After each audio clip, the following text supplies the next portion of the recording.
واحدة من الحاجات اللي اتكلم عليها لوكا ديلانا في الكتاب بتاعه بتاع 100 truths you will learn too late إن الواحد بيختار اللعب اللي هو بيلعبها في حياته، ولكن مش بيختار قواعد اللعب اللي هو بيلعبها. بمعنى إن الواحد بمجرد ما هو بدأ يكون جزء من سيستم، جزء من لعبة معينة، لازم يتبع القواعد بتاعتها علشان يقدر يoperate فيها. نفس الكلام بينطبق علينا في التسويق، إن الماركتينج هي نوع من أنواع الsystems اللي ليها حاجات يعني بتحدد الإطار بتاعها، بتحدد هي بتoperate إزاي. وما دام البني آدم قرر إن هو يكون بيشتغل في التسويق أو بيسوّق الشركة بتاعته، لازم يعرف إزاي يتعامل مع الsystem بتاع الmarketing أو الecosystem بتاع الmarketing علشان خاطر يقدر يحقق النتايج اللي هو عاوزها. لمّا البني آدم بيتجاهل المبادئ الأساسية أو المبادئ العامة اللي بتgovern أو بتحدد إزاي التسويق بيشتغل، مهما كانت المجهودات اللي بتتبذل بتكون ماشية عكس الاتجاه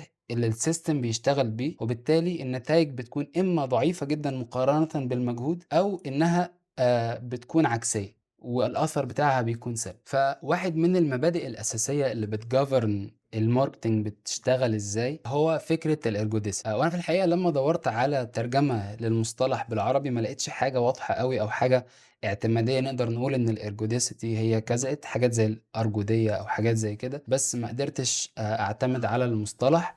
فعلشان كده في الفيديو هنكون بنستخدم المصطلح الإنجليش بتاع الergodism. فإحنا محتاجين نعرّف إيه هي الergodism. في أي system بيبقى فيه متوسط محاولات الفرد على مدى زمني طويل، ويبقى فيه متوسط الأفراد في لحظة زمنية معيّنة. يعني مثلًا إحنا دلوقتي في دقيقة وبنحاول إن إحنا بنلعب باسكتبول وبنحاول إن إحنا نحدف الكورة في السلة، في فرد ممكن في دقيقة يحاول 50 مرّة، وفي نفس الدقيقة يحاول 50 فرد كل واحد منهم مرّة. لو المتوسط الزمني للفرد الواحد بيتساوى مع متوسط المجموعة ومحاولات المجموعة، نقدر نقول في الحالة دي إن السيستم ده ergodic. لو متوسط محاولات الفرد في الدقيقة دي مش بتساوي متوسط محاولات المجموعة في نفس الدقيقة، فبالتالي بنقول إن السيستم ده non ergodic. الكلام ده ممكن ناخد فيه مثال من التسويق، مثلًا زي حاجات الmarket surveys.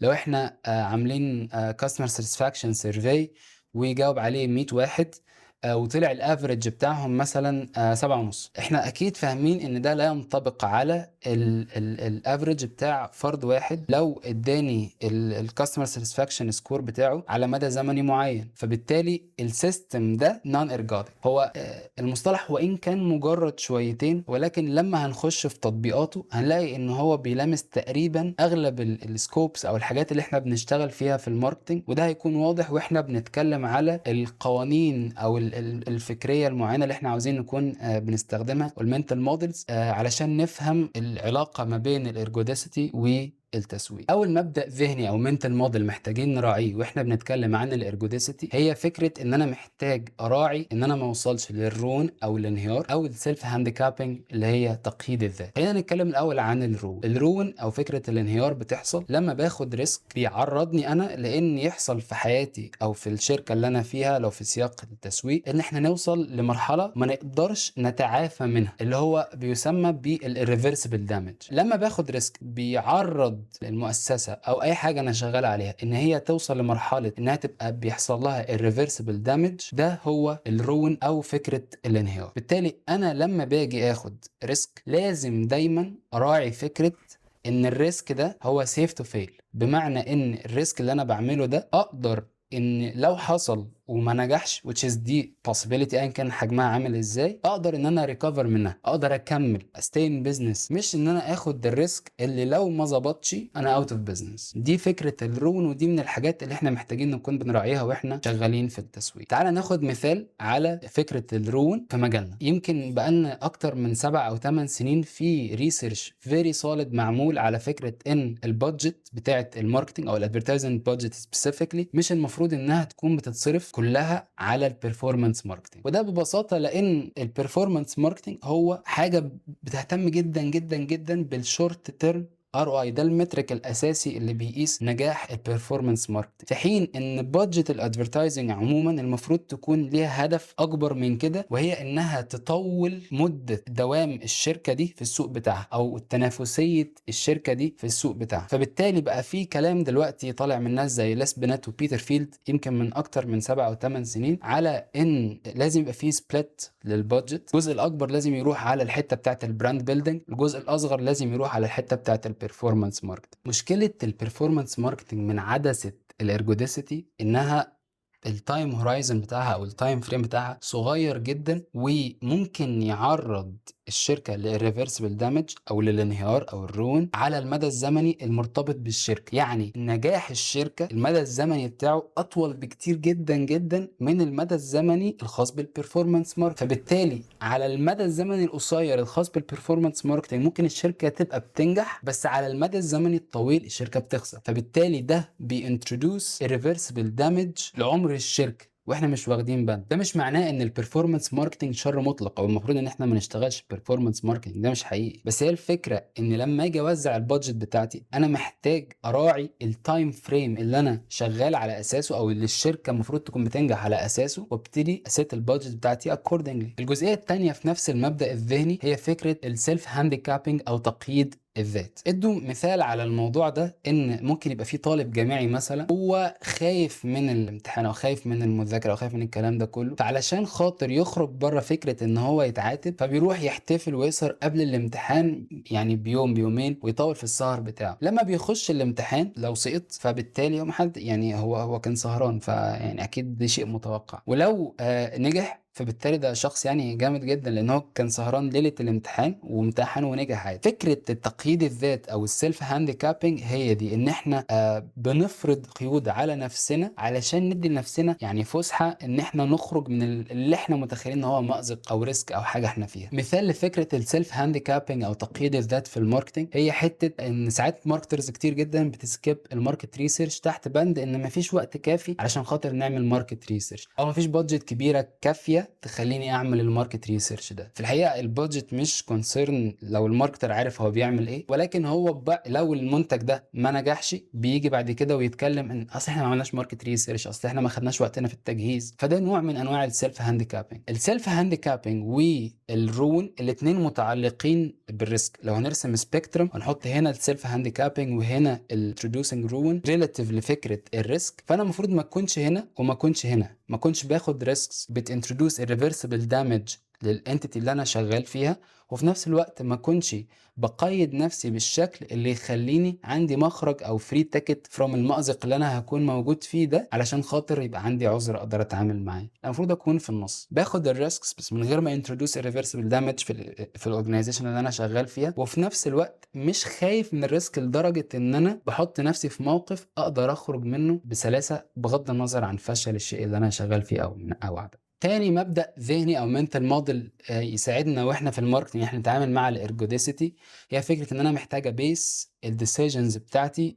on time horizons او ان انا محتاج افكر في المدى الزمني المناسب لكل قرار انا باخده. لو نشرح الكلام ده من المستوى الحياتي قبل ما نخش على مستوى التسويق، فنلاقي ان لما نيجي نتعامل مع صحتنا مثلا واحده من القرارات اللي بنبص فيها على الشورت تيرم بتبقى بالنسبه لنا فيري سيف اصلا مش محتاجه ان انا افكر فيها، ان انا مثلا اروح اكل فرايد تشيك. ده قرار ما اظنش ان ناس كتيره مننا بتفكر فيه مرتين او بتحس ان القرار ده قادر ان هو يعرضني لريسك وإيريفرسبل دامج على المدى الطويل. احنا مش بنفكر في ده تقريبا او اغلبنا مش بيفكر في كده. حتى الناس اللي بتبقى مهتمة بصحتها بتفكر في الموضوع من باب ان انا مش عاوز اتخن او حاسس ان دي حاجة مش كويسة في العموم، بس من غير ما ابص برضو للتايم هورايزن بتاع الموضوع. في حين ان احنا لو قارنا الموضوع ده بحاجة مثلا زي النتوركينج ان انا اكون بتعرف على ناس جديدة، هنلاقي ان الاثر بتاع النتوركينج ده السلبي فرضا ان انا مثلا رحت حاولت اتعرف على حد وصدني او رفضني او ما كانش فيه منه قبول، حاجه زي كده مداها الزمني كاحراج مثلا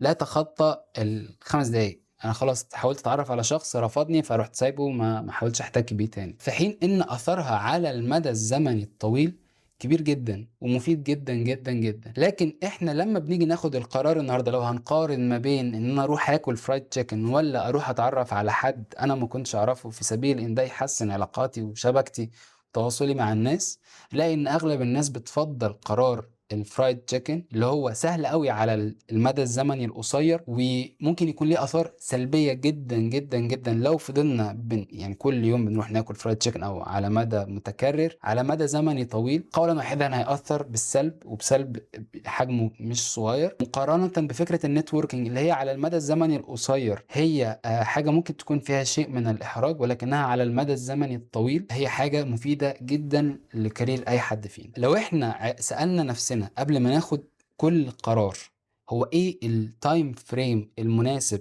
للتفكير في القرار ده، الامر هيكون افضل كتير. لو هناخد مثال من الموضوع ده في الماركتينج، اول حاجه تيجي في بالنا هي فكره الديسكاونتنج. شركات كتير بتتعامل مع الديسكاونت على ان هو فري تيكت فور كاش فلو، اللي هو انا عاوز كاش فلو النهارده باشا ديسكاونت 50%، تمام، في حين ان الديسكاونتنج بشكل كونتينوس بيبني كونسيومر بيهيفير مرتبط بفكره ان الناس دي انا بشتريها دايما اون سيل، انا مش هشتريهم بسعرهم الحقيقي، تمام. فده بيأذي سمعه المكان وبيخليه دايما يتحط في حته ان هو اتس نوت worth its regular price، ده ما يستاهلش قيمه السعر الطبيعي بتاعه، بالتالي انا مش هشتريه بالسعر ده. فده على المدى الزمني الطويل مؤذي جدا جدا جدا للشركه، ولكن هو على المدى الزمني القصير بيجيب كاش فلو. فلو انا سالت نفسي هو انا هبني او هكون بتعامل مع الديسكاونتنج كفري تيكت تو كاش فلو وانا باصص على المدى الزمني القصير من غير ما احط في اعتباري انا هكون ببني الشركه بتاعتي ازاي على المدى الزمني الطويل، فده تاني هينتروديوس ريسك اوف ريفرسبل دامج، والموضوع هيكون فيه مشكله كبيره جدا لشركتي على المدى الزمني الطويل وانا ماشي. المبدا الذهني الثالث هو فكرة ان انا محتاج افرق ما بين اللودك ريسكس والايكولوجيكال ريسكس. يعني ايه الكلام ده؟ اللودك ريسكس هي الريسكس اللي بتبقى محكمة في بيئة احنا بنقدر نتحكم في كل المؤثرات اللي بتأثر فيها. يعني مثلا لو احنا عاملين تجربة في معمل، فبالتالي التجربة داخل المعمل هي controlled experiment، نقدر ان احنا نتحكم في كل العناصر اللي داخله في التجربه دي، بالتالي سهل جدا ان انا اطلع منها رولز تنطبق على اللودك ريسك ده، او تنطبق على التجربه المنظمه المحكمه اللي كل عناصرها معروفه وكل العوامل المؤثره فيها مكشوفه قدامي من قبل حتى ما اخد الريسك او اجرب اي حاجه. على الناحيه الثانيه الايكولوجيكال ريسكس هي الريسك اللي بيحصل في الواقع، اللي هو مش كنترولد، واللي انا ما اعرفش ايه هي العوامل المؤثره اللي هتكون بتخلي الريسك ده يمشي كده او يمشي كده. بالتالي انا محتاج اكون بفرق ما بين النوعين الريسكس دول وانا بتعامل مع الماركتنج. طب تيجي ناخد مثال على اللودك ريسك والمغالطة اللي ممكن تحصل بسببه. خلينا نفترض ان في اتنين قاعدين بيتكلموا ان 50% من السكان العالم او من البني ادمين ذكور، و50% إناث. فواحدة من الاتنين اللي بيتكلموا قالت احتمالية إن الشخص اللي جاي يخش علينا دلوقتي إن هو يكون أنثى 50%. ده لودك جدا، اللي هو احنا دي إحصاء معين جاي، أنا بقولك خلاص احتمالية إن الشخص اللي جاي ده يكون أنثى بناء على الإحصائية دي هو 50%. بس هو الفكرة إن الاتنين دول كانوا قاعدين عند دكتور نسا وتوليد، فبالتالي مفيش حاجة اسمها إن 50-50، في عامل مؤثر في الشخص اللي هيكون جاي اللي هو بنسبة كبيرة جدا جدا جدا هيكون أنثى، لأن الناس دي قاعدة عند دكتور نسا وتوليد. فمش دايما أو غالبا اللودك statistics أو statistics اللي هي معمولة في controlled environments لا تنطبق على الواقع، لأن الواقع فيه عوامل مؤثرة تانية بتغير من probabilities اللي احنا بنبقى بنحاول نتعامل معاها. واحدة من الأمثلة اللي ممكن تيجي من الماركتينج عندنا وهيبان شوية counter intuitive إن أنا أكون بمستيك الكاستمر بيس بتاعتي مع الماركت representation، بمعنى ان انا المفروض ما كنتش ببص للكاستمر بيس بتاعت شركتي انا على انها بتريبريزنت الماركت كله. الانسايتس اللي بتجيلي من الكاستمر بيس بتاعتي هي 100% باوندد باي ان دول الكاستمرز بتوعي. في اللحظه اللي انا هكون محتاج اخد فيها اوفر فيو عن الماركت نفسه وشكله عامل ازاي والناس بتتعامل فيه بناء على ايه، مش هينفع اكون بتعامل مع الكاستمر بيس بتاعتي على انها هتريبريزنت الماركت كله. ودي اوقات كتير بتحصل لان انا خلاص انا في ايديا الكاستمرز بتوعي، سهل جدا ان انا اوصل لهم، سهل ان انا اتعامل معاهم. فالماركترز ساعات بيكبروا دماغهم، خلاص ما اتواصل مع الناس اللي قريبه مني، اللي انا اقدر ان انا اتكلم معاها بسهوله، و يعني مش محتاج ان انا اكون بشوف باقي الماركت شكله عامل ازاي. ده 100% لودك ريسك، لان انا بحاول اتعامل مع الناس اللي عندي دول كانهم احصائيه بتريبريزنت الواقع كله، بغض النظر عن العوامل التانية المؤثرة في البيس اللي أنا مش بمتلكه، في الكاستمر بيس بتاع المنافسين وما إلى ذلك. فالماركتر في السياق ده لازم يكون بيحدد هو أنا محتاج أفهم إيه دلوقتي.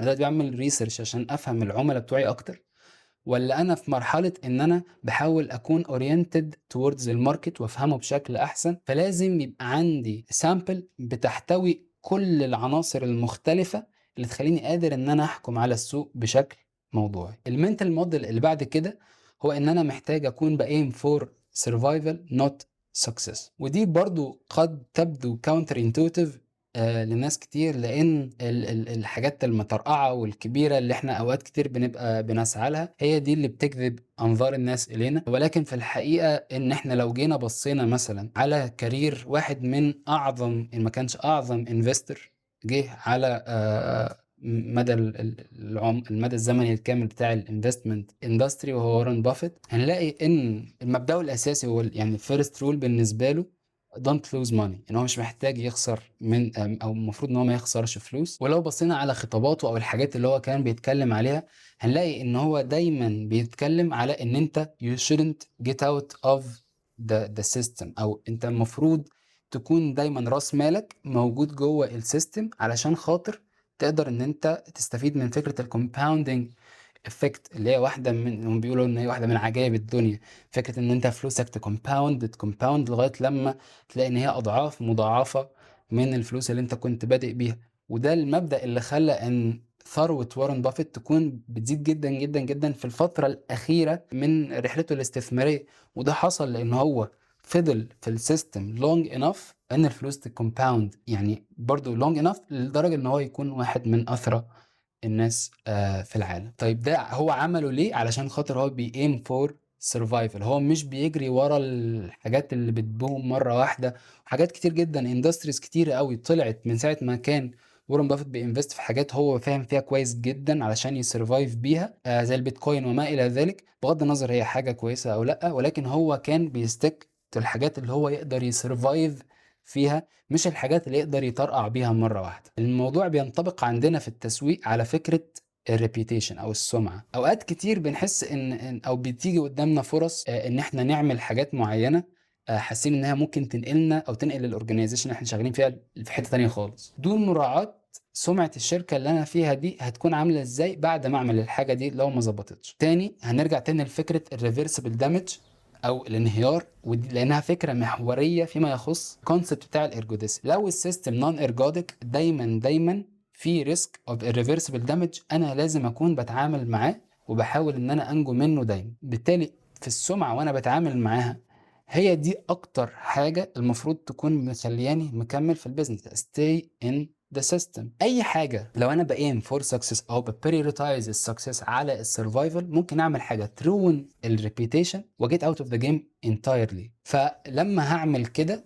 انا بديت السكسس على السرفايفل، ريسك اوف رون انتروديوست ان الجيم بتاعتي لو حصل هكون اوت اوف ذا جيم في مفيش. فبالتالي انا لازم دايما وانا بتعامل مع اي نون ارجوديك سيستم ان انا ابدي السرفايفل على السكسس. اخر حاجه هي فكره ان احنا محتاجين نكون intentional مع النون ارجوديسيتي. النون ارجوديسيتي مش دايما حاجه شريره، مش دايما بتintroduce ريسك اوف رون في حياتي فبتبوظ الدنيا فانا لازم اهرب منها تحت اي بند او لازم اكون بجري منها. ولكن النون ارجوديسيتي بتستخدم في الماركتنج عندنا علشان خاطر تساعدك تاخد اكسبوجر اوسع بكتير من اللي ممكن تاخده لو انت شغال بالارجوديك واي اوف ثينكينج. يعني مثلا لو قلنا ان في شركه عملت مسابقه وعندها جايزه 1000 تلفزيون، ال1000 تلفزيون دول لو اتعاملوا معاهم بإرجادك ثينكينج ان احنا عاوزين نافرج الكلام ده على الناس، يا باشا كل واحد هياخد تلفزيون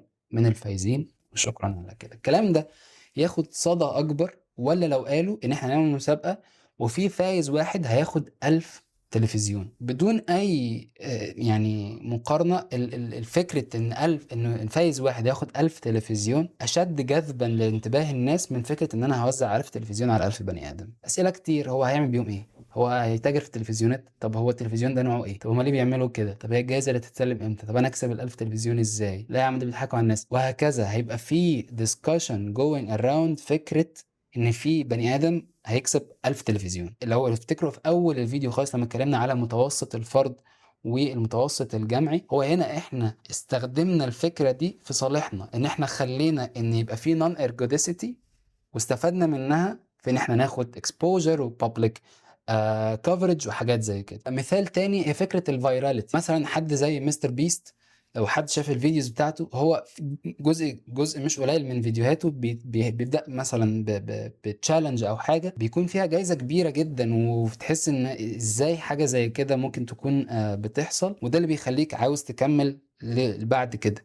ده كونسبت او الكور بتاع النون ارجودستي ابلايد تو ان انت تجو فايرال وتبقى واحد من اهم اليوتيوبرز الموجودين في الدنيا. ده عامل، انا مش بقول ان ده الحاجه الوحيده اللي مؤثره في نجاح حد زي مستر بيست، بس انا بتكلم ان الابلكيشن بتاع النون ارجودستي with intention في الماركتنج بتاعنا ممكن يكون واحد من العوامل اللي بتؤدي ان احنا نروح في حته تانية خالص كاكسبوجر وككفرج وفاينلي كسكسس. خلينا نختم الفيديو بمجموعة من الهيورستكس أو الأسئلة اللي ممكن تكون بسهولة جدا تستخدمها وانت بتاخد أي قرار وانت شغال في الماركتينج، علشان تشوف انت عارف تتعامل مع الارجوديسيتي بشكل مناسب ولا لا. أول سؤال انت دايما محتاج تسأله وانت بتاخد أي قرار هو: هل أنا بعرض المؤسسة بتاعتي للانهيار بسبب القرار ده ولا لا؟ لازم اراعي فكره الريسك اوف رون، لازم اراعي فكره ان انا ما اكونش